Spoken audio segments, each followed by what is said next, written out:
Hello dears, നമ്മളിപ്പോൾ ഉള്ളത് കോഴിക്കോട് ജില്ലയിലെ കൊയിലാണ്ടിയിലാണ്. കൊയിലാണ്ടി എന്ന് പറയുന്നത് കേരളത്തിൻ്റെ സാംസ്കാരിക രംഗത്തായാലും വിദ്യാഭ്യാസ രംഗത്തായാലും ധാരാളം കോൺട്രിബ്യൂഷൻസ് നൽകിയിട്ടുള്ള വളരെ ചരിത്ര പ്രാധാന്യമുള്ള ഒരു നഗരമാണ്. കൊയിലാണ്ടിയിലെ സൈലത്തിൻ്റെ ട്യൂഷൻ സെൻറ്ററിലെ വിശേഷങ്ങൾ അറിയാൻ വേണ്ടിയാണ് നമ്മളിവിടെ എത്തിയിട്ടുള്ളത്. കൊയിലാണ്ടിയെക്കുറിച്ച് പറയുമ്പോൾ ധാരാളം സ്കൂളുകളില്ല, അത്രയും മിടുക്കരായിട്ടുള്ള ഒരുപാട് വിദ്യാർത്ഥികളുള്ള ഒരു നാടാണ്. സോ നിങ്ങൾക്ക് എല്ലാവർക്കും വളരെ സന്തോഷം നൽകുന്ന ഒരു കാര്യം നിങ്ങളെ അറിയിക്കാൻ വേണ്ടിയാണ് ഇപ്പോൾ ഞാൻ വന്നത്.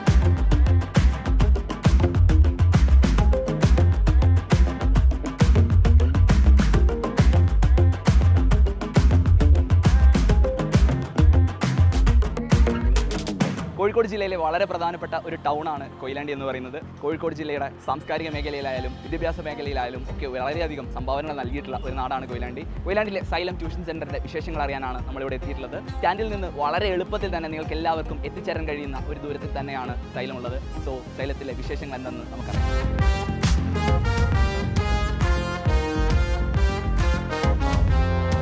ഹലോ ഡിയേഴ്സ്, ഞങ്ങളിപ്പോൾ ഉള്ളത് സൈലത്തിൻ്റെ കൊയിലാണ്ടി ട്യൂഷൻ സെൻ്ററിലാണ്. നിങ്ങൾക്ക് ഞാൻ പരിചയപ്പെടുത്തേണ്ട ആവശ്യമില്ല, നമ്മുടെ നാച്ചു സാറ് എൻ്റെ കൂടെയുണ്ട്. സാറ് ഓൺലൈനോടൊപ്പം തന്നെ ഫുൾ ടൈം കൊയിലാണ്ടി ട്യൂഷൻ സെൻ്ററിൽ ഉണ്ടാകുന്ന ഒരു ഫാക്കൽറ്റിയാണ്. അപ്പം സാറിൽ നിന്ന് തന്നെ അറിയാം നമുക്ക് കൊയിലാണ്ടിയിലെ വിശേഷങ്ങൾ.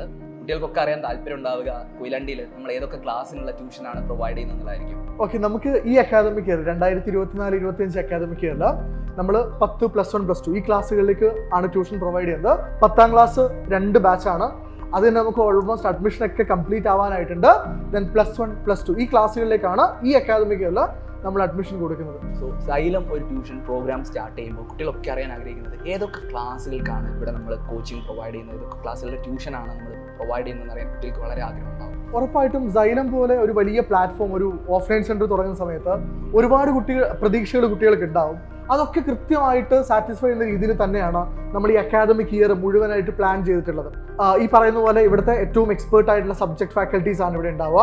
അതിൻ്റെ കൂടെ തന്നെ കൃത്യമായൊരു പ്ലാൻ, അതായത് ഓരോ മാസവും ഏതൊക്കെ ചാപ്റ്റേഴ്സ് നമ്മൾ കംപ്ലീറ്റ് ചെയ്യുന്നു, ദെൻ ഓരോ മാസവും നമ്മൾ എക്സാംസ് കണ്ടക്ട് ചെയ്യുന്നു. ഇവർക്ക് സ്റ്റഡി മെറ്റീരിയൽസ് പ്രൊവൈഡ് ചെയ്തിട്ടുണ്ട് സൈലത്തിൻ്റെ എക്സ്പേർട്ട് പാനൽ പ്രിപ്പയർ ചെയ്തിട്ടുള്ള. അതുപോലെ ഡെയിലി പ്രാക്ടീസ് പ്രോബ്ലംസ് എന്ന് പറഞ്ഞിട്ട് DPP ഇതൊക്കെ നമ്മൾ എന്ത് ചെയ്യുന്നുണ്ട്, കുട്ടികൾക്ക് കൃത്യമായിട്ട് പ്രൊവൈഡ് ചെയ്യുന്നുണ്ട്.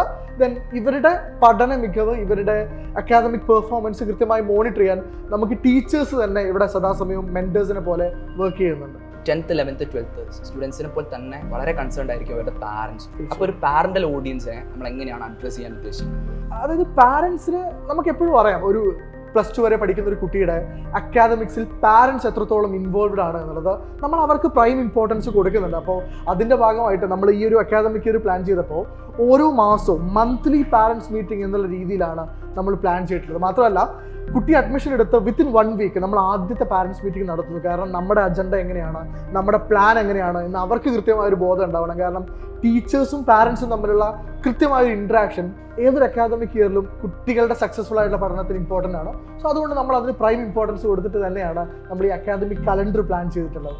ഈ ഒരു അക്കാദമിക് ഇയർ നമ്മൾ എങ്ങനെയാണ് പ്ലാൻ ചെയ്യുന്നത്? ഇപ്പോഴാണ് ക്ലാസ്സുകൾ തുടങ്ങാൻ വേണ്ടി നമ്മൾ ഉദ്ദേശിക്കുന്നത്. ഇപ്പോൾ AD സാറിനും നന്നായിട്ട് അറിയുന്ന ഒരു കാര്യമാണ്, നമ്മൾ സൈലം ഒരു ഓഫ്ലൈൻ സെൻറ്റർ തുടങ്ങുന്ന സമയത്ത് ഒരുപാട് എക്സ്പെക്ടേഷൻസ് സാറ്റിസ്ഫൈ ചെയ്യാൻ നമ്മളൊക്കെ ബാധ്യസ്ഥരാണ്. അതുകൊണ്ട് തന്നെ വളരെ സിസ്റ്റമാറ്റിക് ആയിട്ടുള്ള ഒരു പ്ലാനോട് കൂടെ തന്നെയാണ് നമ്മൾ ഈ അക്കാദമിക് ഇയർ തുടങ്ങുന്നത്.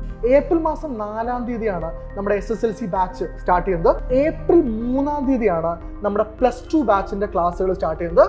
ഏപ്രിൽ 8-ാം തീയതിയാണ് 10ാം ക്ലാസ് കഴിഞ്ഞ് +1-ലേക്കുള്ള ബ്രിഡ്ജ് കോഴ്സ് തുടങ്ങുന്നത്. എന്നാൽ ഇതൊരു സ്റ്റാർട്ടിംഗ് ഡേറ്റ് പറയുക എന്നതിനപ്പുറത്തേക്ക് നമുക്ക് ഓരോ മാസവും ഏതൊക്കെ ചാപ്റ്റേഴ്സ് ഏത് രീതിയിലാണ് കംപ്ലീറ്റ് ചെയ്യുന്നത് എന്ന കൃത്യമായൊരു പ്ലാൻ നമ്മൾ കുട്ടികൾക്ക് കൊടുക്കുന്നുണ്ട്. നമ്മളിവിടെ ജോയിൻ ചെയ്യാൻ പോകുന്ന ഒരു കുട്ടിക്ക് നമ്മൾ ഈ ഒരു ഇയർ പ്ലാനാണ് കൊടുക്കുന്നത്.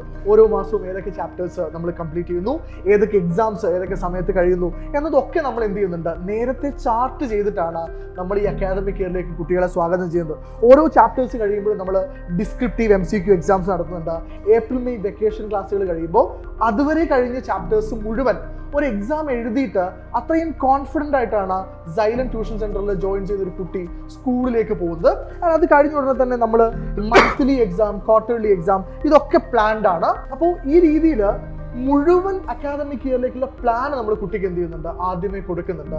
സോ നമ്മൾക്കും അവർക്കും ഒരു ക്ലാരിറ്റിയാണ് എന്തൊക്കെയാണ് ചെയ്യാൻ പോകുന്നത് എന്നുള്ളതിനെ കുറിച്ച്. സോ കേട്ടല്ലോ മക്കളെ, നിങ്ങൾക്ക് അത്രയും ക്ലാരിറ്റിയോട് കൂടി, അതായത് ഒരു വർഷത്തേക്ക് അത്രയും സിസ്റ്റമാറ്റിക് ആയിട്ടുള്ള ഒരു പ്ലാനോട് കൂടി തന്നെയാണ് സൈലം ഈ ഒരു ട്യൂഷൻ പ്രോഗ്രാം നിങ്ങളുടെ ഉള്ളിലേക്ക് അല്ലെങ്കിൽ നിങ്ങളുടെ അടുത്തേക്ക് വരുന്നത്. +1 +2 സ്റ്റുഡൻസിനെ സംബന്ധിച്ച് അവരുടെ ഒരു NCERT-യോടൊപ്പം തന്നെ ഒരു സൈലത്തിൻ്റെ സ്റ്റഡി മെറ്റീരിയൽ അവർ പ്രതീക്ഷിക്കുന്നുണ്ട്. വളരെ കോംപ്രിഹെൻസീവ് ആയിട്ടുള്ള സൈലത്തിൻ്റെ ഒരു മെറ്റീരിയൽ ഉണ്ടെങ്കിൽ അവരുടെ റെഫറൻസ് എന്ന് പറയുന്നത് വളരെ ഈസി ആയിരിക്കും. സോ അതിനെക്കുറിച്ച്, സൈലത്തിൻ്റെ മെറ്റീരിയലിനെ കുറിച്ച് എന്താ പറയാനുള്ളത്? അതായത് ഈ അക്കാദമിക് ഇയറിൽ നമ്മൾ ഏറ്റവും കൂടുതൽ പ്രൈം ഫോക്കസ് കൊടുക്കാൻ ഉദ്ദേശിക്കുന്ന ഒരു വിഭാഗം എന്ന് പറയുന്നത് നമ്മുടെ ഹയർ സെക്കൻഡറി ഡിപ്പാർട്ട്മെന്റ് തന്നെയാണ്. ഇവിടെ അവർക്ക് ഇൻഹൗസ് ഫാക്കൽറ്റീസ് ഉണ്ടാവും. അതിൻ്റെ കൂടെ തന്നെ നമ്മുടെ നീറ്റ് JEE ഫാക്കൽറ്റീസ് ഉൾപ്പെടെയുള്ള ആളുകൾ അവർക്ക് വിസിറ്റിംഗ് ഫാക്കൽറ്റീസ് ആയിട്ട് ഇവിടെ വരും. ആൻഡ് ഇപ്പോൾ സാറ് ചോദിച്ചതുപോലെ അവർക്ക് ഉറപ്പായിട്ടും NCERT തന്നെയാണ് അവരുടെ ബേസ്. ഇപ്പോൾ JEE ആയാലും നീറ്റ് ആയാലും ഒക്കെ NCERT എത്ര സ്ട്രോങ് ആണോ അതിനനുസരിച്ചാണ് അവരുടെ ഈ പറയുന്ന എല്ലാ കോമ്പറ്റേറ്റീവ് എക്സാംസിൻ്റെയും പെർഫോമൻസ് എന്ന് പറയുന്നത്. സോ നമ്മളും ഇമ്പോർട്ടൻസ് കൊടുക്കുന്നത് ഉറപ്പായിട്ടും NCERT-ക്ക് തന്നെയാണ്. എന്നാൽ ഇതുപോലെയുള്ള കോമ്പറ്റേറ്റീവ് എക്സാംസിന് പ്രിപ്പയർ ചെയ്യുന്ന കുട്ടികൾക്ക് ഏറ്റവും യൂസ്ഫുൾ ആയിട്ടുള്ള സ്റ്റഡി മെറ്റീരിയൽസ് കുട്ടി ജോയിൻ ചെയ്യുമ്പോൾ തന്നെ നമ്മൾ എന്ത് ചെയ്യുന്നുണ്ട്, കൊടുക്കുന്നുണ്ട്. മാത്രമല്ല നമ്മുടെ ആ കുട്ടിക്ക് നമ്മളെ ആപ്പിൻ്റെ സപ്പോർട്ട് കൂടെ കൊടുക്കുന്നുണ്ട്. നമുക്കറിയാം ഇപ്പോൾ നമ്മുടെ കുട്ടികളൊക്കെ ആപ്പ് പർച്ചേസ് ചെയ്യുന്ന ആളുകളാണ്. എന്നാൽ സൈലത്തിൻ്റെ ഓഫ്ലൈനിൽ ജോയിൻ ചെയ്യുന്ന ഒരു കുട്ടിക്ക് നമ്മൾ ആപ്പ് ഫ്രീ ആയിട്ട് പ്രൊവൈഡ് ചെയ്യുന്നുണ്ട്.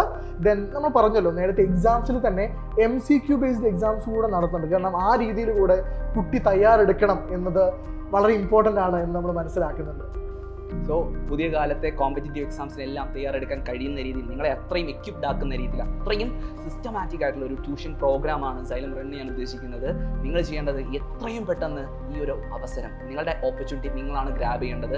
Almost 60 to 70% seats already filled ആണ്. എനിക്ക് തോന്നുന്നു അതിലൊരു ക്ലാരിറ്റി കുട്ടികൾക്ക് ആവശ്യമാണ്. അതായത് നമ്മൾ 10ാം ക്ലാസ്സിൻ്റെ ബാച്ച് അനൗൺസ് ചെയ്ത സമയത്ത് ലിമിറ്റഡ് സീറ്റ്സുകൾ നമ്മൾ ഓൾറെഡി പറഞ്ഞു.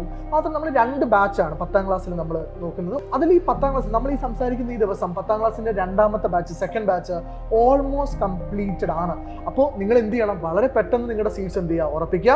ആൻഡ് +1-ൻ്റെ ബ്രിഡ്ജ് കോഴ്സ് സ്റ്റാർട്ട് ചെയ്യുന്നത് ഏപ്രിൽ മാസം 8-ാം തീയതിയാണ്. അവിടെയും നമുക്ക് ഒരുപാട് എൻക്വയറീസ് വന്നിട്ടുണ്ട്. ഇപ്പോൾ കുറേ കുട്ടികൾ +1 10ാം ക്ലാസ് റിസൾട്ട് വന്നിട്ട് അഡ്മിഷൻ എവിടെയാണെന്ന് ഉറപ്പിച്ചിട്ടൊക്കെ ചെയ്യാമെന്ന് വിചാരിക്കുമ്പോഴും ഒരുപാട് കുട്ടികൾ ഇപ്പോഴേ നമുക്ക് എന്ത് ചെയ്യുന്നുണ്ട്, എൻക്വയറി വരുന്നുണ്ട്. ആൻഡ് +2-യുടെ ക്ലാസ് നമുക്ക് എന്ത് ചെയ്യുന്നുണ്ട്, എത്രയും പെട്ടെന്ന് സ്റ്റാർട്ട് ചെയ്യേണ്ടതുണ്ട്. അവിടെയൊക്കെ നമ്മുടെ ബാച്ച് ഓൾമോസ്റ്റ് കംപ്ലീറ്റ് ആയിക്കൊണ്ടിരിക്കുകയാണ്. വളരെ പെട്ടെന്ന് തന്നെ നിങ്ങൾക്ക് എന്ത് ചെയ്യാം, ഈ താഴെ കൊടുത്തിരിക്കുന്ന നമ്പറിൽ വിളിച്ചിട്ട് നിങ്ങളുടെ സീറ്റ് ഉറപ്പിക്കാവുന്നതാണ്. അതുപോലെ ഇപ്പോൾ SSLC-യിൽ ഇപ്പോൾ മലയാളം മീഡിയം പഠിച്ചു വന്ന കുട്ടികൾക്ക് വലിയൊരു കൺഫ്യൂഷൻ ആയിരിക്കും. +1 +2 വരുമ്പോൾ സയൻസ് ഒക്കെ എടുക്കുമ്പോൾ അതിന് അവർ ആ ബ്രിഡ്ജ് കോഴ്സിൽ അറ്റൻഡ് ചെയ്യാന്നുള്ളത് വളരെ ഇമ്പോർട്ടൻ്റ് ആണ്. സോ മക്കളെ, നിങ്ങളോട് പറയാനുള്ളത് എത്രയും പെട്ടെന്ന് നിങ്ങൾ നിങ്ങളുടെ സീറ്റ് ഉറപ്പിക്കുക. ഏറ്റവും അടിപൊളിയായിട്ട് നമുക്ക് അടുത്ത 2 വർഷക്കാലം പഠിക്കേണ്ടതുണ്ട്. അതാണ് നിങ്ങളുടെ ഫ്യൂച്ചർ തീരുമാനിക്കുന്നത്. നിങ്ങളുടെ ഫ്യൂച്ചർ ഡിസൈഡ് ചെയ്യുന്നത് അടുത്ത 2 വർഷം +1 +2 നിങ്ങൾ ഏത് രീതിയിൽ പെർഫോം ചെയ്യുന്നു എന്നുള്ളതനുസരിച്ചായിരിക്കും. സോ അതിനാവശ്യമായ ഏറ്റവും ബെസ്റ്റ് കോച്ചിങ് ആണ് നിങ്ങൾക്ക് സൈലം പ്രൊവൈഡ് ചെയ്യാൻ പോകുന്നത്. സോ എത്രയും പെട്ടെന്ന് ജോയിൻ ചെയ്യുക. അടിപൊളിയായിട്ട് സൈലത്തിൻ്റെ കൂടെ തന്നെ നമുക്ക് പഠിക്കാം.